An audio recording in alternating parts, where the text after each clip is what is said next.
Good evening, good evening, good evening. Thanks for joining. I wanted to do one more live broadcast before I go on holiday. So a warning in advance to everyone watching this, there won't be any live broadcasts from now through to the week commencing 6th of July.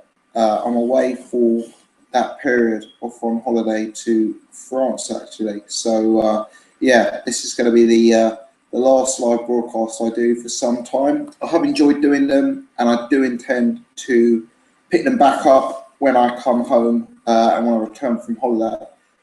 When I am away, it may be possible for me to pop up with the odd sporadic video. If there's anything particularly newsworthy, I may cover it if I've got time to spare. In all honesty, the output's going to drop.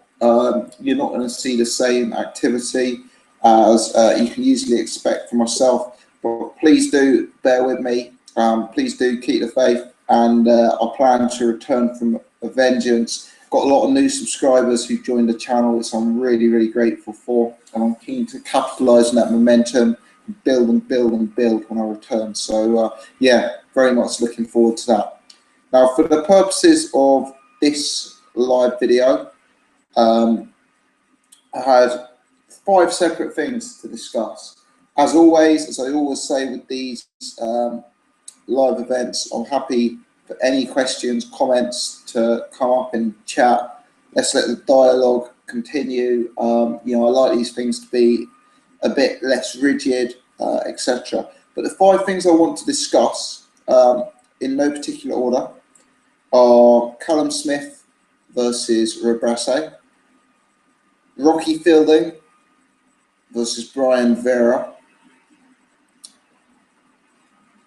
Timothy Bradley against Jesse Vargas, the fact that Derek Chisora and Alexander Ustinov is cancelled, that fight is no more. And also, I wanted to have some discussion about Anthony Joshua versus Marius Wach.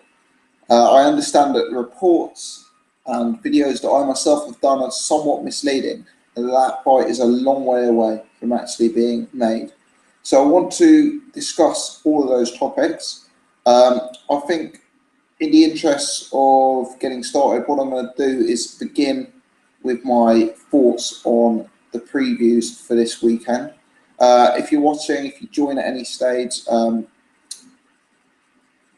please do comment in the chat. I'm interested to hear people's predictions for these 3 fights.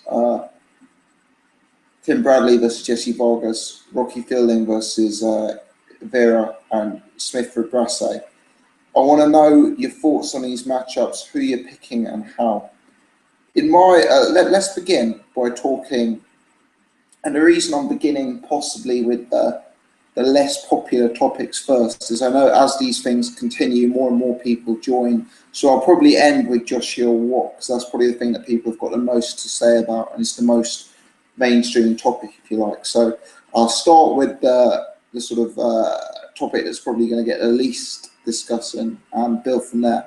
But the first fight I want to talk about is Tim Bradley versus Jesse Vargas.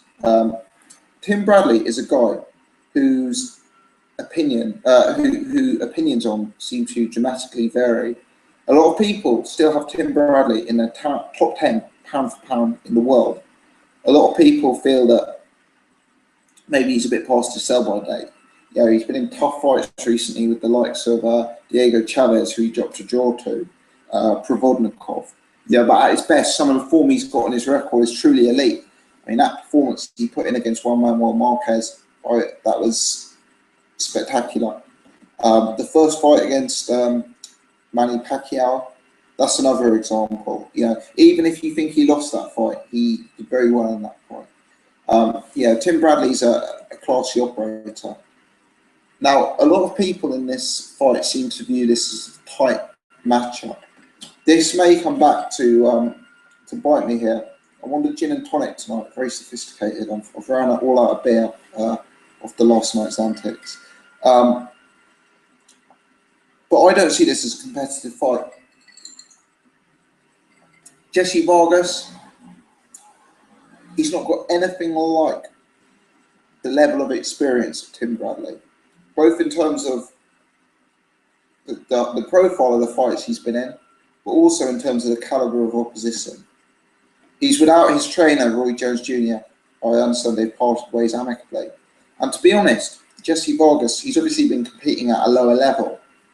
But in my eyes, he hasn't looked so spectacular at that lower level, you know. I mean, let's put it this way. Errol Spence has been operating at a far lower level than Tim Bradley.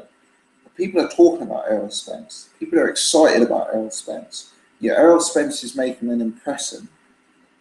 The same could be said of Keith Thurman 2 fights ago. You know, before he fought Bundu, before he fought Guerrero. You know, Thurman had been fighting at a much lower level.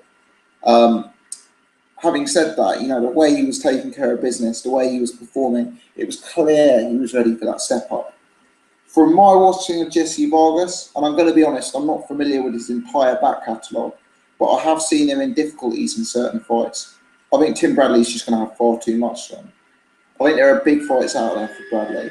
I'm hearing talk of him fighting Cotto, Canelo, Golovkin. I'm hearing talk of him moving up in weight.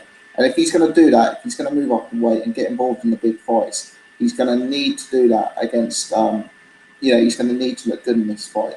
And I think the class of Tim Bradley, he should be enough to be able to get him through. Realistically, there's 2 issues with Tim Bradley in my mind.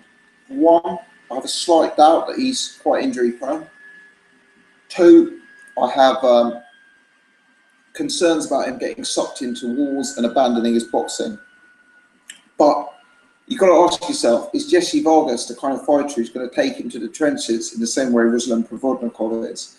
You know, could the gap in class be so vast here? I mean, for my opinion, it's an easy win to Tim Bradley. You know, Bradley, he's an elite technician. He's an elite defensive fighter. He's an elite winner of fights by points. You know, he's got a good chin. He doesn't have great punching power.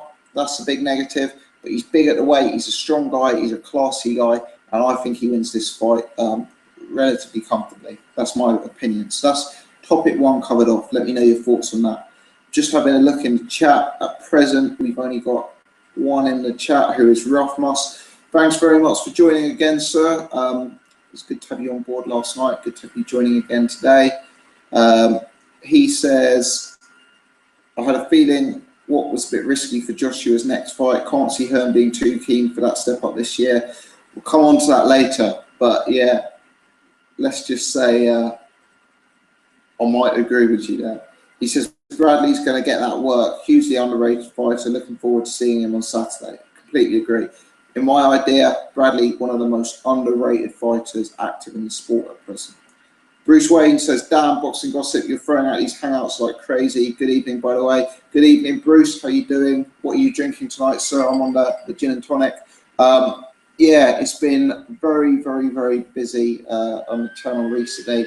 As I did say at the start of the video, I'm on holiday. I'm off to France tomorrow, and I'm off for a week and a bit. So activity is sadly going to stop, and the hangouts are not going to be live for another 10 days or so. There's going to be a big gap. So there's a few topics I wanted to cover off before I go away to make sure all the good stuff is covered on the channel in advance.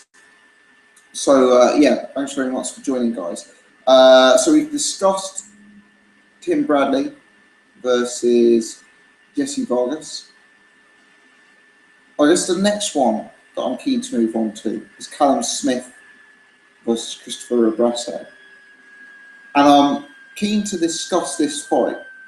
I have done videos on this previously. I have made comments on this fight in other videos, so it's not the first time I'm coming to it. Having said that, I view it as a major step up in class for Callum Smith. And I think Rebrasse is the type of opponent who could make Callum Smith look bad in the ring. You know, put simply, he made George Groves look bad in the ring. George Groves is a much smoother, more experienced, more proven operator than Callum Smith. Yeah, Rebrasse is very, very big at the weight. And that's something that Callum Smith usually brings to the ring. Whenever Callum Smith fights a super middleweight, he's typically the big guy in there.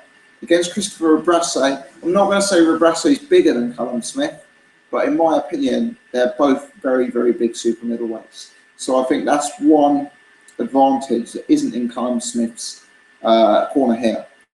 Now, Rebrasse is also incredibly rugged. You know, he likes to fight. He likes to get into a scrap. He's not afraid of throwing down and getting into a bit of a battle. For me, that's an interesting test for Callum Smith, who is the sort of archetypal tall boxer, fights behind the jab, you know, quite schooled. We could see Christopher Rebrasse with his unorthodox nature asking questions of Callum Smith that we haven't seen in typical Callum Smith fights. But the biggest thing is the durability of Rebrasse. George Groves is a big puncher. In my opinion, George Groves genuinely is one of the biggest punchers at 168 pounds. One could make an argument that he is actually the biggest puncher at 168 pounds. I certainly have George Groves as a bigger puncher at 168 than James DeGale, Arthur Abraham, Andre Durrell, Carl Frost, Andre Ward. He's certainly ahead of those guys in terms of the punching stakes, in my personal opinion. You know, look at the way he took care of Paul Smith compared to Arthur Abraham, Andre Ward, James DeGale. Look at the way he dropped Carl Frost. You know, this is clearly a big puncher. And George Groves did not stop Rebrasse, but more to it than that, George Groves did not come close to stopping Rebrasse. Now, I know Callum Smith is viewed as this very, very big puncher. But to my eye, and I know this is the opinion of others, he is mainly a big puncher to the body. He's not a big puncher to the head. And what you'll find is as you step up in level, as you fight at the elite of the sport, and I'm not saying Rebrasse is that, but he's certainly much higher level than some of the guys Callum Smith has been in with. But as you get to those levels, knockouts to the body are less frequent, less regular occurrences. Typically, you knock people out to the head. Now, I know there are plenty of exceptions to that rule. You could look at Golovkin, Macklin, you know, there are other exceptions. But what I'm saying is, as a general rule, I'm not convinced of Callum Smith as this, you know, hugely massive puncher that everyone else seems to be. I have some skepticism of that.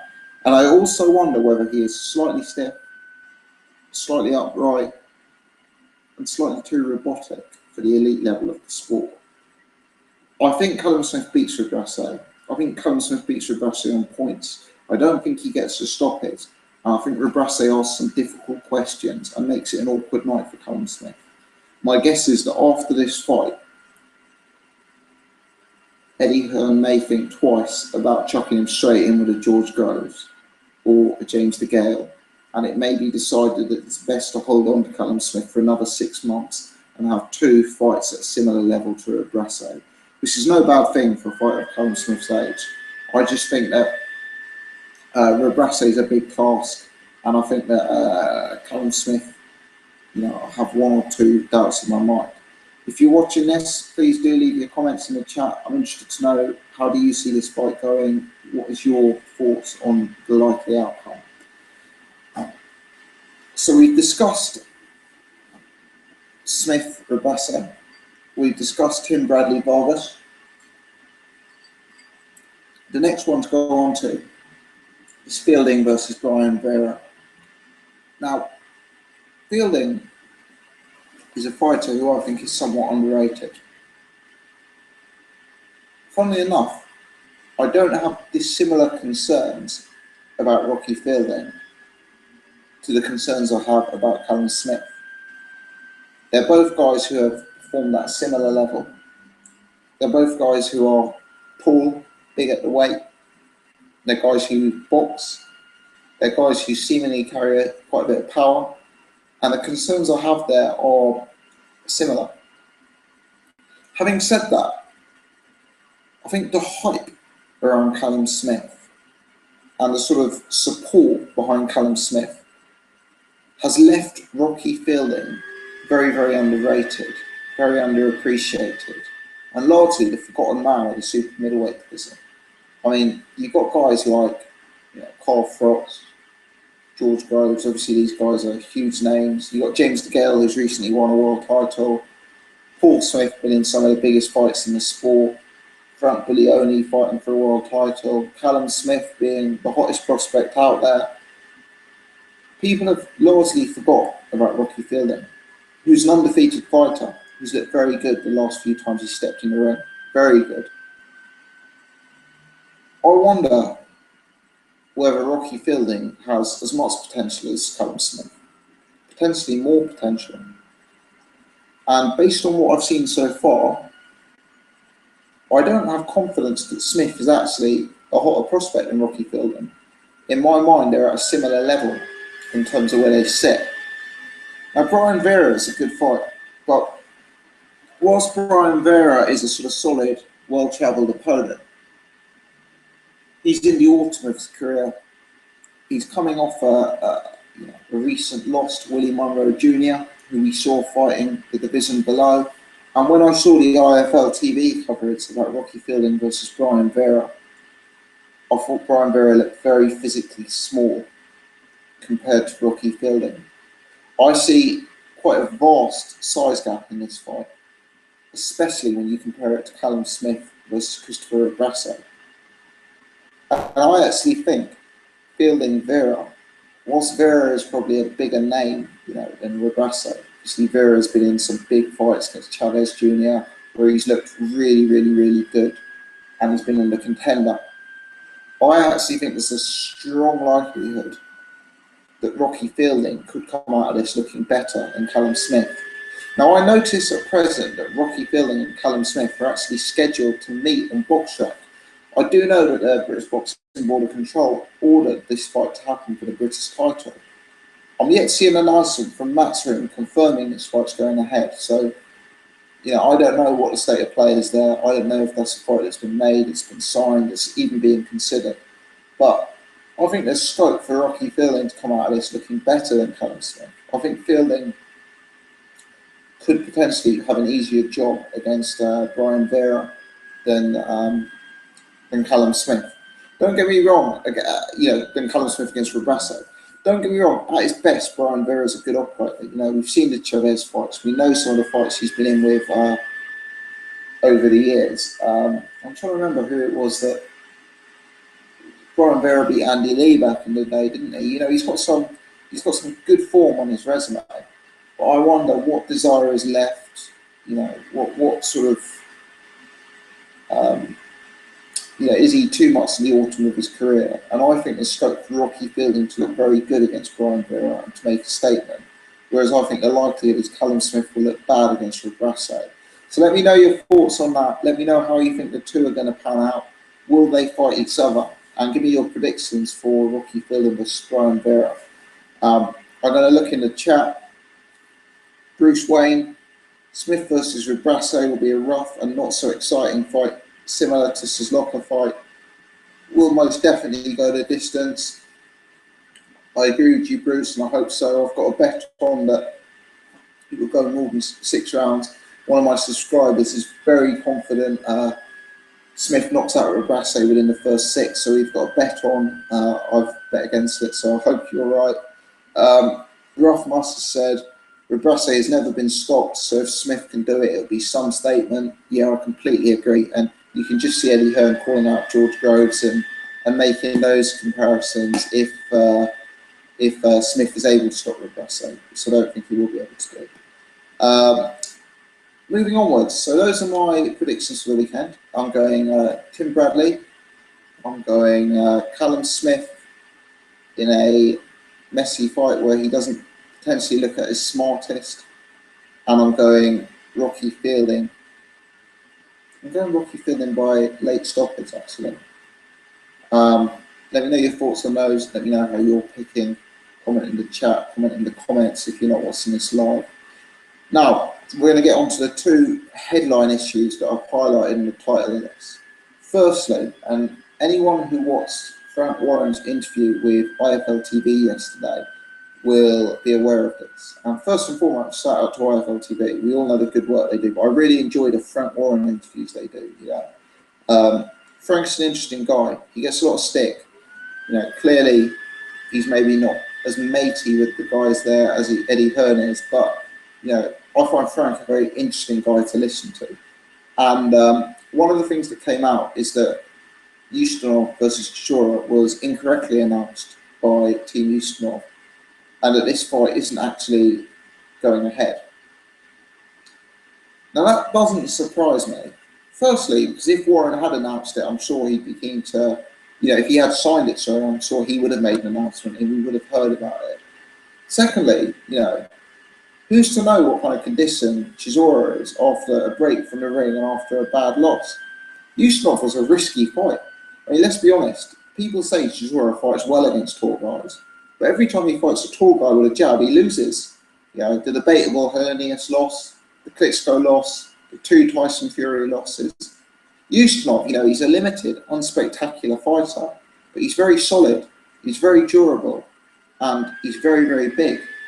I did not see this as easy work at all for Derek Chisora, and I saw it as a potentially really, really bad fight in terms of risk versus reward.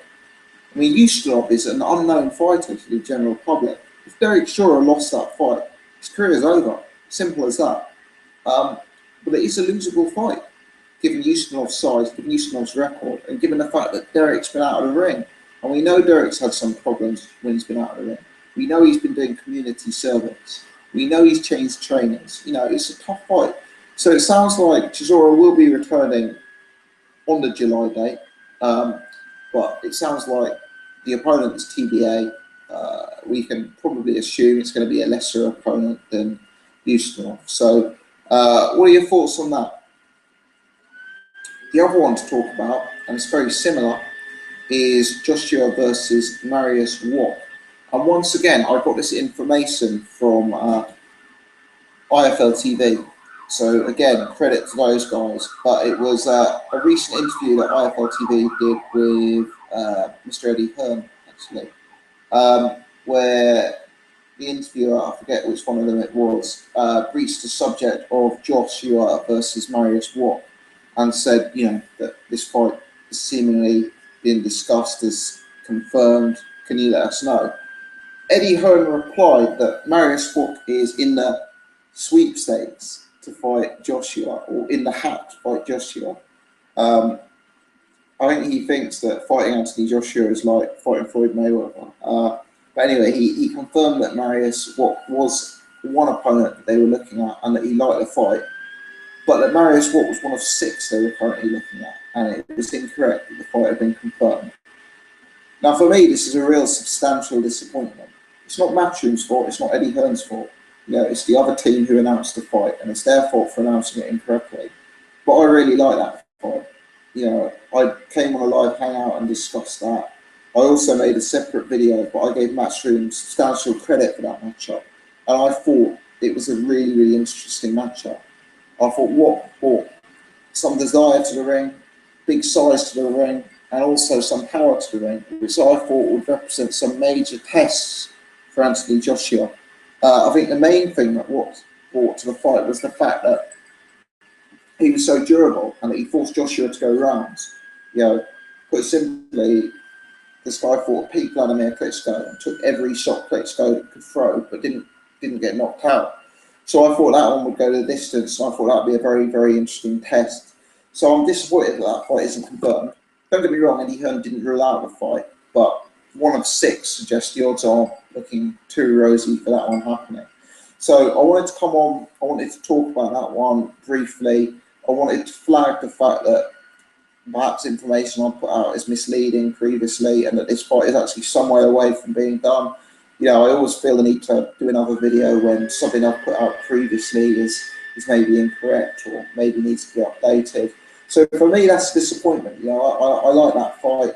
And I wonder who else they are considering. It appears that David Price, Dillian White, those guys are off the table for those dates. So I wonder whether, if it's not Marius Wach, Eddie Hearn will possibly drop down a level of opponent again, which is not what we want to see, in my opinion. So do let me know your thoughts on who the replacement could be. Do let me know your thoughts on the Marius Wach fight not happening.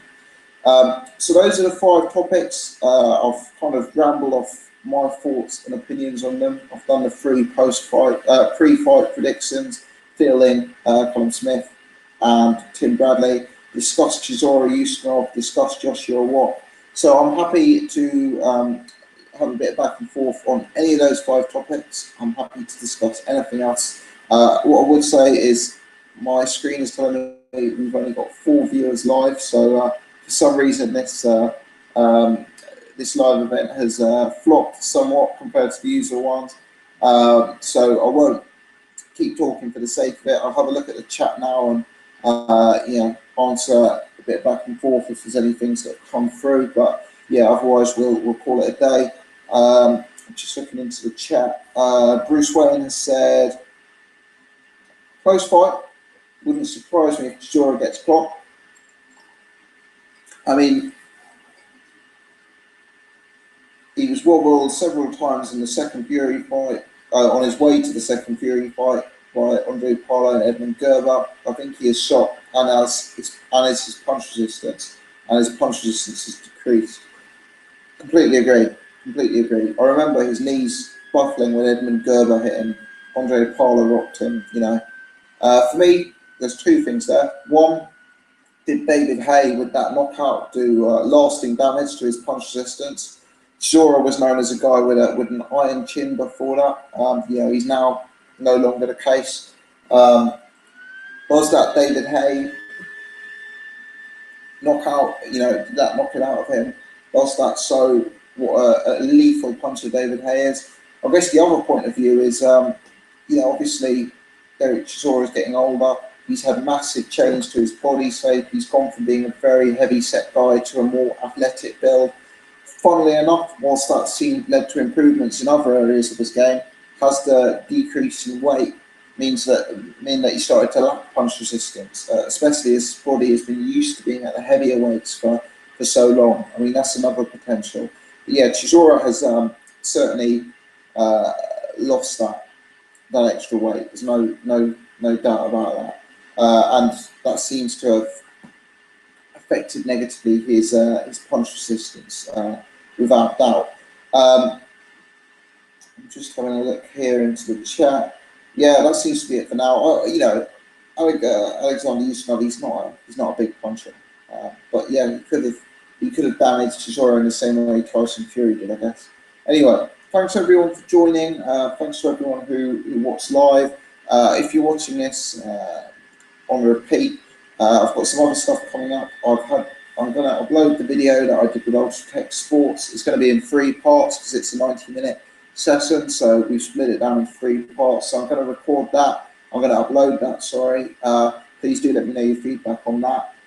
Please do check out Ultra Tech Sports channel, and I recommend subscribing to him. Like, clearly he's a mate of mine, but that aside, I actually really enjoy his stuff. I've just posted a video on heavyweight prospect Lewis Ortiz, so please do check that out. Yeah, if you're watching this and you're watching this in the next week or so, apologies for the output being lower. As I say, I'm away on holiday. If you're enjoying my stuff, please do give me the thumbs up on my videos. It's really important if you could subscribe to the channel. I'd really appreciate that. If you're a regular viewer who hasn't subscribed yet, or if you like what I'm doing and would be interested in hearing more stuff, that would certainly help me out. So please click the subscribe button. Please give me the thumbs up. And as always, thanks for watching. I hope you all have a good evening. There may be a few videos for France, but I intend to return with a bit of a vengeance, week commencing July 6th, and look forward to speaking to you all again then. Have a good one.